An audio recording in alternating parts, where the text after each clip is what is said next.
Putin fue reelecto por sexta vez consecutiva en Rusia, un resultado predecible. La novedad no es esta, la novedad es que el nivel de participación fue el más elevado en todos estos años, más del 77% de participación. Nunca había habido una elección con tanta participación.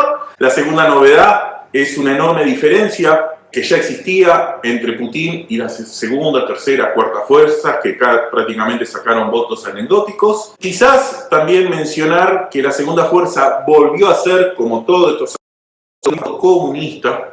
Después sacó votos uno que es el Partido Patriota, más de derecha que el gobierno de Putin, y quedan más lejos todavía propuestas liberales o más alineadas con Occidente.